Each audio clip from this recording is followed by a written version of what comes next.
Ahora te contamos todo lo que pasa y lo que te va a pasar. Sobre las cartas a la mesa. Con Flor Halfon, actualidad en La Negra Pop.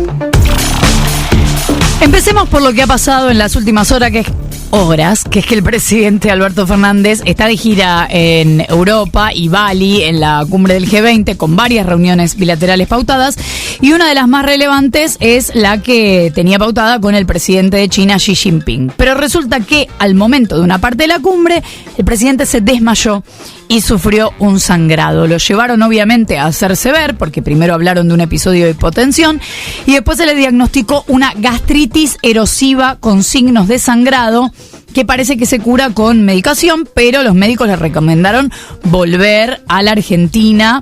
Así que imagínense la necesidad que tiene la Argentina de esa reunión con Xi Jinping, que al final la Unidad Médica Presidencial anunció que el presidente retomaba la agenda oficial del G20 con la bilateral que tenía planificada con el presidente chino. Así que estamos atentos a las novedades, pero el presidente ya habló en conferencia, así que suponemos que se está sintiendo mejor. Pero además, quería hablarles de otro tema, porque ayer se armó un debate bastante ridículo a partir de declaraciones del senador Luis Juez de Juntos por el Cambio. Escuchemos primero lo que decía Juez en la mesa de Mirta Legrand. Por eso le digo, porque los que tienen el poder creen que tienen la razón, creen que el poder es un complemento de la razón, y son dos cosas distintas. No solo el poder, y los que tienen la oposición y la prensa, es decir, os está fallando el sistema.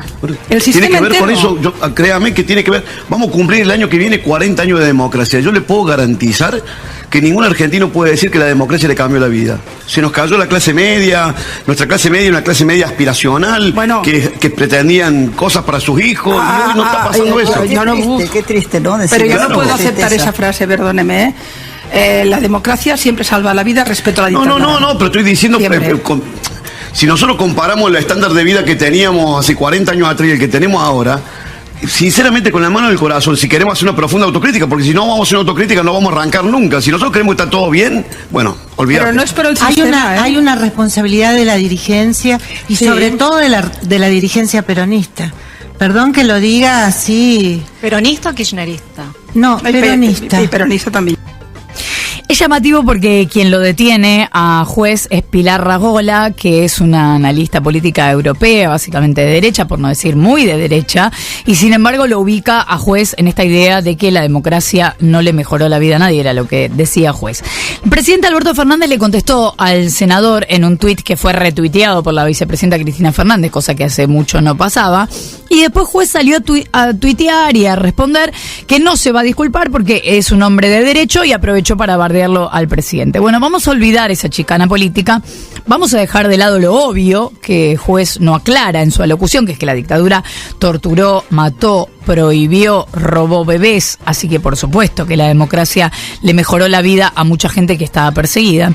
Pero vamos a dejar eso de lado suponiendo que Juez eso lo daba por descontado y que efectivamente está de ese lado. Por supuesto que debió haberlo aclarado, pero Juez parece estar hablando de cuestiones económicas, y esto tampoco deberíamos dejarlo pasar, porque es una buena oportunidad de aclarar, de recordar, que la dictadura no solamente no tenía al país económicamente mejor, sino que enterró al país en una situación de la que todavía el país no sale. Vamos a los datos. Uno de los objetivos de la última dictadura cívico-militar fue romper la alianza que había de empresas chicas y medianas, empresas de perfil industrial, no solamente porque se desprotegió a los mercados locales, sino porque además rompían de esa manera con trabajo formal y con trabajadores sindicalizados. La dictadura vino a romper con aquel mercado interno potente, dejó de proteger ese mercado desde el Estado y dejó entrar productos importados de todos los colores. Pero además, el Estado tomó una deuda externa que nos hizo la vida muy difícil cuando volvió la democracia, y durante la dictadura fue a parar a la protección de determinadas empresas bien grandes, las empresas que todavía hoy son grandes, y el resto de las empresas, muchas de ellas, quedó destrozado. Y no solamente estaba la deuda, sino que además, y esto es habitual cuando entran dólares de ese modo, en un préstamo, por ejemplo, del FMI, lo hemos visto al final del gobierno de Mauricio Macri, en dictadura hubo una fuerte fuga de capital privado. O sea que además, esos grandes empresarios que consiguieron muchos dólares en dictadura, no los invirtieron en la Argentina.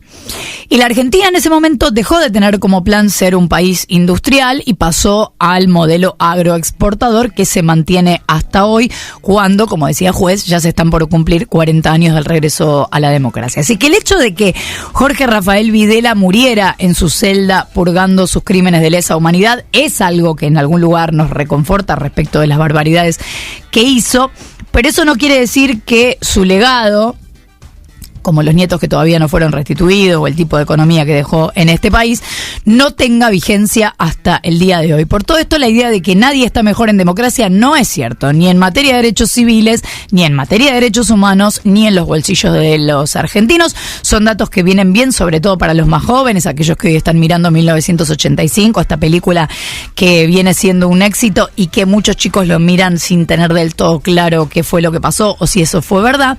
Y aprovecho entonces para decir algo que mencionábamos hace un rato, que es que en este plan de no dejar pasar cualquier cosa que se dice, ojo, porque ayer el expresidente Mauricio Macri en TN dijo una frase que quizá ni él tenga registro de lo que significa, pero eso también es un dato, que es una frase que se usaba en la Alemania nazi. Portugal, muy buenos jugadores. Francia tiene muy buenos jugadores, último campeón. Y Alemania nunca se la puede descartar, porque raza superior, siempre juega hasta el final.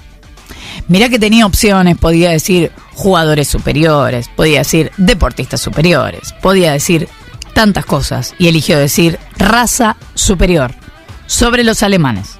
2022.